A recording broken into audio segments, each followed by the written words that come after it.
Hello, everyone. My name is Gracie. You'll meet my group mates, Eva, Tabitha, and Ash later in this presentation. Today, we'll be talking about why your music choices could influence your grades.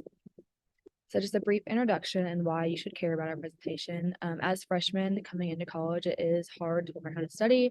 A lot of people like to listen to music while they study, so we'll be kind of talking about what kinds you should and shouldn't listen to. So just throughout the presentation, be thinking about what kind of music that you typically listen to study. So the question we'll be investigating today is how do different genres of music affect retention while studying? So which kinds of music are you going to listen to that will help you remember the information, and which kinds of music should you maybe not listen to while you study, because there actually is a difference. So just a brief introduction on memory. A memory is the encoding, storing, and retrieving of information. So today we'll be looking at how long information can stay in your brain when you are listening to different kinds of music, and whether the music affects your memory. We measure memory in a lot of different ways that we'll talk about. We have several different studies that we go through that talk about memory and how it relates to music. So we'll get into that. So, attention. What is it? Are you using it right now? Maybe, hopefully so. Now that I have it, hopefully, let's talk about it. So, it can be formally understood as the processes behind focusing on incoming information. I know that's a lot of words that don't make any sense. So, basically, all you need to know is that it's the stuff in your brain that helps you focus on like what's around you. So a couple of things you need to keep in mind moving forward is that it's very limited. So it's good at some things and very, very, very bad at others. One of the things it's pretty bad at is that it can only keep like a couple things going at a time. Like it has like a limited capacity and it kind of has like a time limit. So for example, if I told you, hey, remember these numbers 618-942-8279.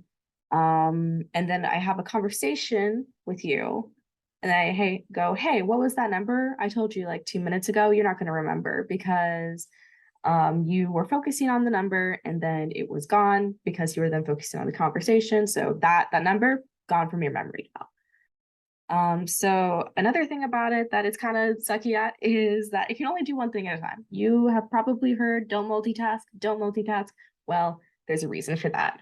For example, if someone came into your classroom right now, ran in, did a backflip, did some jazz hands, and ran out, you're not focusing on me. You're focusing on the person who just came and ran into that classroom. That's kind of how attention is. It can really focus on like one area at a time. You can't focus on two things at once. And the reason attention is really important to studying, forming memories, is because you can't really form a memory on something you're not paying attention to. So, yeah. So, how does all of this connect? Like why music specifically? As I said, generally speaking, multitasking isn't the best idea if you really want to pay attention to something. But does listening to music like count as multitasking, especially if you're not like focusing on it? If you have like music in the background that you're listening to while you're studying, does that count as multitasking? So basically what we're looking at is how does listening to music while studying affect your concentration, how your memory is encoded, which is basically how your memory is like stored, and memory recall. Like, does that affect like your ability to grab information from your brain and bring it back? So you're probably thinking, okay, great. Why should I care?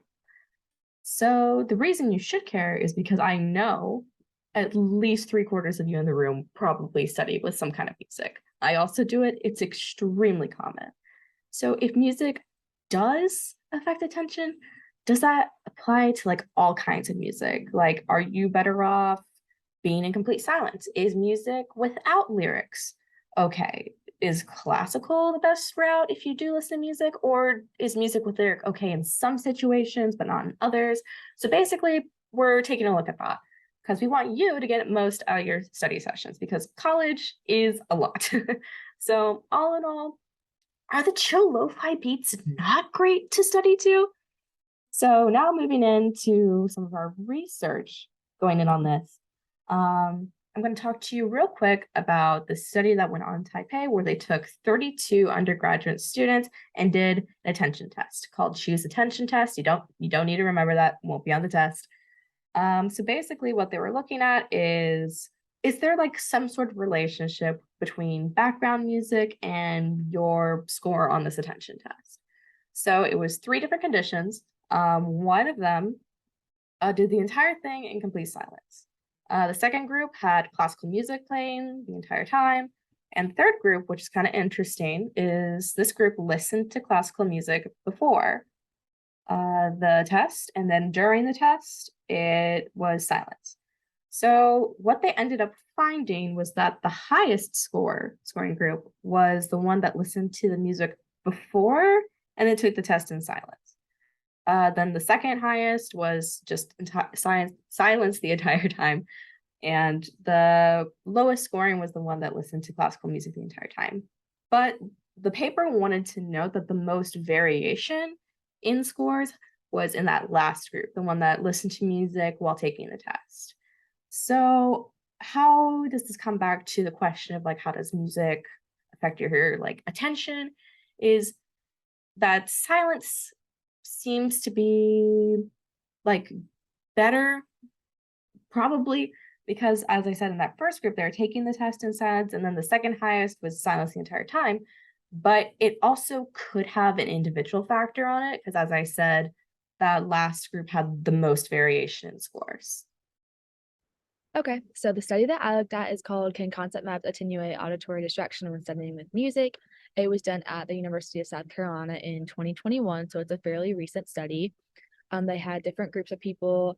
They had to study either a concept map, which is illustrated to the right, or like a text summary, so just a small story. And then while they studied it, they had to listen to different music. So the researchers thought that music wouldn't affect the concept map participants just because they weren't looking at a solid chunk of text. They were looking at more of a graph. The types of music they used were music with lyrics and without lyrics. But I ended up finding that participants could remember more when recalling the information if they looked at the concept maps versus their reading. So basically, they concluded that music with lyrics can be distracting, and that's relevant to y'all because as students, you are typically reading a lot of information when you study, especially freshman year. So it might be better for y'all to listen to music that doesn't have lyrics because even if you don't like consciously think that it's distracting, it might actually be distracting you while you study. Now, moving away from lyrics within music, we have the research article Music and Memory Effects of Listening to Music While Studying College Students. Senior in psychology Laura Dodge studied 39 students who studied a text under three different auditory settings, one being silence, the other being classical music, and the last one being pop music. They hypothesized that students that listened to music would recall less information than those who studied under silence. In order to test this, they had them read short text under auditory condition that's assigned, and then turned off, then tested with 10 comprehension questions. And the results told us that there was moderate significance between silence and music conditions. However, when compared all three together, there was little significance. This indicates to us that studying with music has little to no detriment on comprehension. 35 students at the University of Montreal were set into three different listening conditions, being a stimulating music condition, a relaxing music condition, or environmental noises.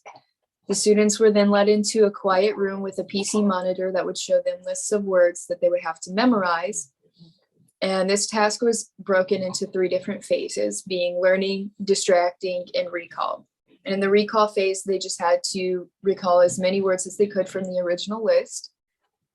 And the researchers hypothesized that the stimulating music condition would outperform the other two conditions and memory scores. 29 students at the University of Burgundy were also placed into three different listening conditions with instrumental music, environmental noises, or silence. Again, these students had to remember as many words as they could from a list of words that would appear on a screen in front of them. Also in three different phases, being encoding, interference, and recall, just like the other study.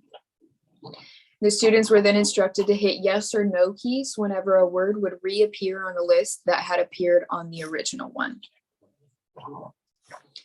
Both of these studies found evidence that support their hypothesis that a stimulating music condition and an instrumental music condition would facilitate higher recall scores on the recall task.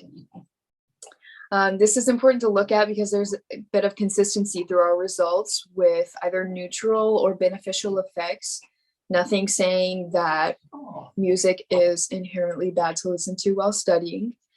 They all tested 3 different conditions, testing for different variables and similar memorization tasks in their construct of the research. Some differences were that they included different variables such as IQ and music education, their history of experience with music, and they explored more concepts such as mood arousal theory and the effects of music on emotions, just outlying variables that could have an effect on the study that they're doing. And now you must be wondering how this can be applied to you. Well, you can take the results of the study and apply them to your next study session. There's no more worrying about the music you play during study sessions. And you also have the knowledge to reject others' beliefs that you can't study in a certain way. And then, of course, now knowing the type of music may have little to no detriment, you can actually use that energy to look into better studying techniques and see what works for you personally in regards to combining study techniques and different types of auditory settings. And that brings us to our conclusion. Our research question today was, how do different genres of music affect retention while studying? And gathering all of our research articles, we have found that in general, having music on can be distracting when studying something with words. For example, if we were to study math, where it's more symbols and less wordy, having music on with lyrics may not be distracting. However, if you're writing a paper and you have to really think about your word choices, having lyrics on will be an interference instead. And then next, depending on the type of individual and type of studying, music may have little to no detriment, as we mentioned before. We just know now that it depends on who you are as a person and what works best for you. And then lastly, if anything, studying with music can be beneficial to the memorization process. And that is it for today. Thank you so much.